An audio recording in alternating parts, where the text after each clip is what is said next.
تارے کی پری اور روشنی کی دعا۔ ایک دفعہ کا ذکر ہے ایک سرسبز و شاداب گاؤں میں جہاں رنگ برنگے پھول کھلتے تھے اور تتلیاں ہوا میں رقص کرتی تھیں۔ روشنی نامی ایک نوجوان لڑکی رہتی تھی۔ وہ اپنے تجسس اور ستاروں کو دیکھنے کے شوق کے لیے جانی جاتی تھی۔ ہر رات وہ اپنے گھر کی چھت پر چڑھ جاتی اور کہکشاں کے رازوں کاف۔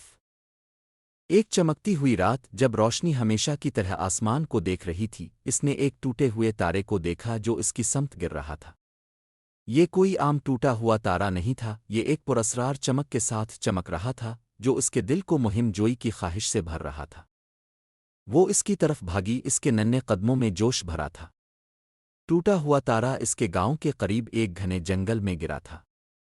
جنگل درختوں سے بھرا ہوا تھا اور اس نے ہمیشہ روشنی کو خوفزدہ کیا تھا، لیکن اس رات اس کا تجسس اس کے خوف سے زیادہ تھا۔ روشنی گہرے جنگل میں چلتی رہی جہاں درخت اتنے اونچے تھے کہ سورج کی روشنی بمشکل زمین تک پہنچ پاتی تھی۔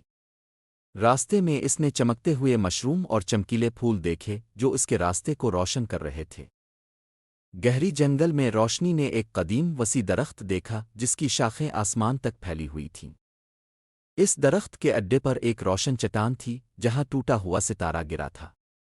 اس کی چمک نے ارد گرد کے علاقے کو روشن کر دیا تھا جس سے یہ جگہ جادوئی لگ رہی تھی۔ چٹان پر ایک ننھی سی چمکتی ہوئی مخلوق بیٹھی ہوئی تھی جو ٹوٹے ہوئے تارے کی توانائی سے بنی ہوئی لگ رہی تھی۔ یہ ایک چھوٹی سی پری تھی جس کے پر ستاروں کی طرح چمک رہے تھے۔ پری نے روشنی کو دیکھ کر مسکرایا۔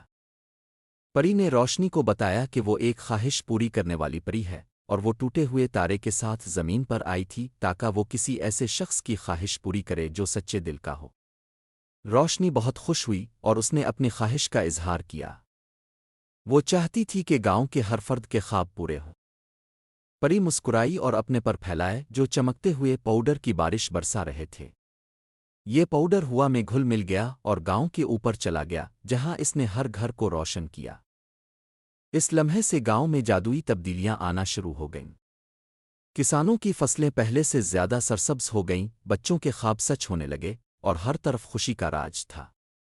روشنی کی خواہش نے گاؤں کو ایک حقیقی جنت بنا دیا تھا۔